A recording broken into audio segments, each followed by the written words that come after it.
Dacia got its name from the ancient Roman province located in what is now Romania. They agreed on producing the Renault 12, but since its serial production wasn't planned until '69, and Romania was impatient to start as soon as possible, Renault offered them an older model as a temporary solution, the Renault 8, which was named the Dacia 1100. Essentially, Dacia only made and painted the body panels, while all other parts came from France and were then assembled in Romania. This car looked completely identical to the Renault 8. You know how they say every car has a face? Well, this Renault has the face of a grumpy village uncle with a unibrow and yellow mustache. The factory was built in just 18 months, which was an impressively fast pace by the standards of the time. The first example of the Dacia 1100 rolled off the line and was handed to Ceaușescu. The price wasn't exactly low. By Romanian standards, it cost around 55,000 Romanian lei, roughly 5,000 Deutschmarks, meaning the average Romanian worker had to work nearly 5 years to earn enough for one of these Dacias. Despite that, interest was high, and in the first 5 years, more than 38,000 units were sold, which is a very good result. The following year, in '69, the Renault 12 finally arrived as the Dacia 1300, and over time, it became the dominant model in the lineup. This is actually the Dacia, and one of its versions was produced all the way until 2006, meaning this model lived for a full 37 years. I believe many of you remember this car. In '79, another model appeared, the Renault 20, under the name Dacia 2000. Dacia's licensing agreement with Renault officially expired in '79, and by that time, Dacia had already significantly strengthened its production capacity with an ever-growing number of parts being produced locally.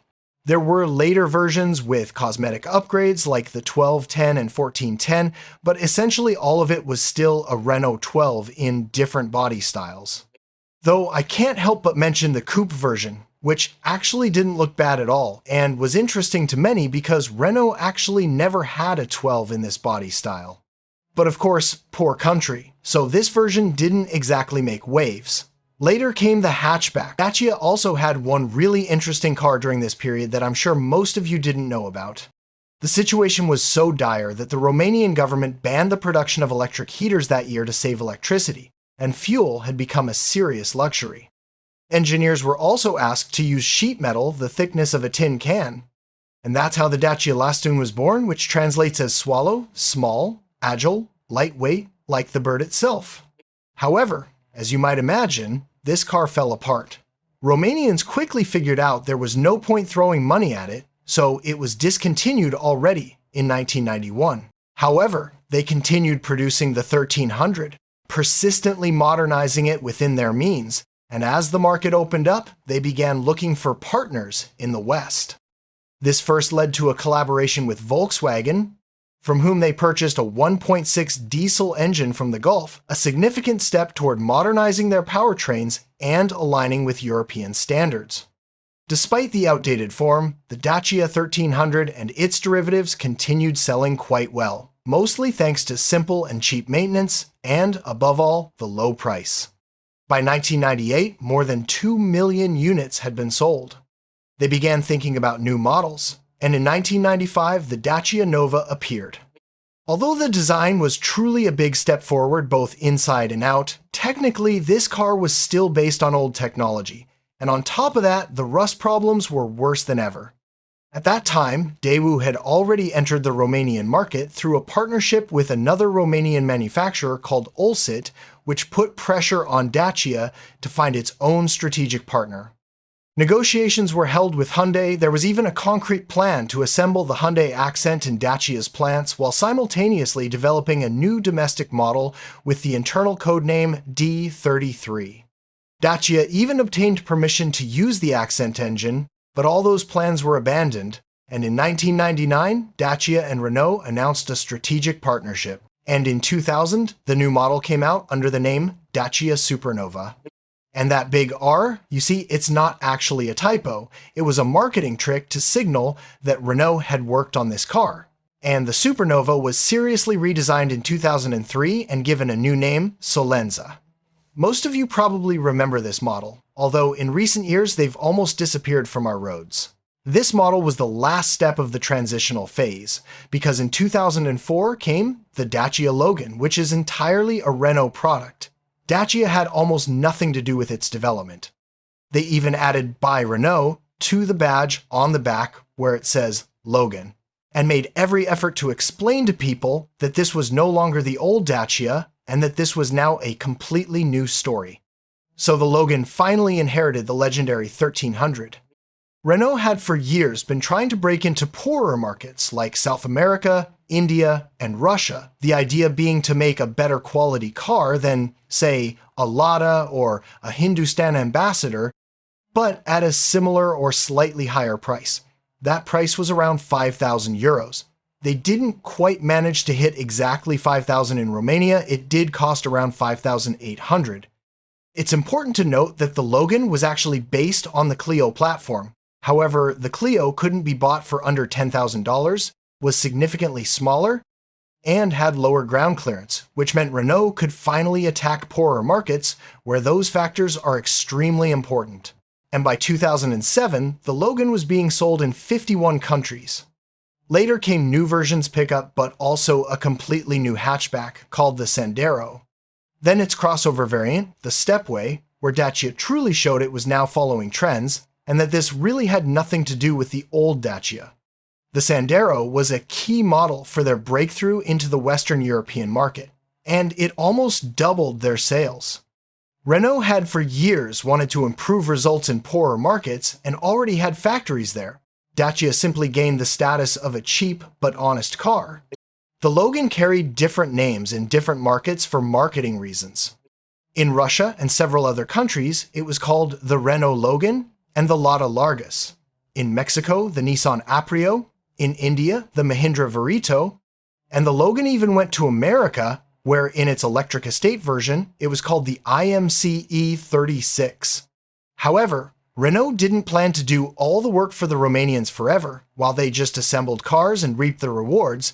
So in 2006, they invested in a development and test center with 2,500 new employees. A year later, a design studio was opened. And in 2010, a testing center. All of this gave the Romanians the ability to develop their brand even faster and further. The next step in Dacia's meteoric rise was, of course, the appearance of the Duster, arriving at the perfect moment in 2010, when suddenly the whole world wanted to live that American dream and drive their mini tanks across asphalt bean fields. Rugged, practical, affordable, and that was more than enough for sales to surpass the Logan. They also added two more models, the Docker and the Logi, and although these models don't appear to be any extraordinary success, I'll just tell you that Renault restricted Docker sales in some Western European markets because it started seriously threatening the Kangoo model. Later, both of these models received stepway versions, some kind of crossover variant. However, interestingly, these were the first Dacia models whose production did not take place in Romania, but in Morocco, Argentina, and India. So we can see that Dacia is now the one outsourcing its production, whereas until recently, they were the ones working for someone else. During the 2010s, the best-selling models remained, the Sandero and the Duster, and the quality of the finish grew year by year. However, when it comes to safety, Dacia still lagged behind Western European competitors. Despite having all modern safety systems, Dacia models consistently scored below average on Euro NCAP tests. When we talk about today, Dacia is truly a success story straight out of a film.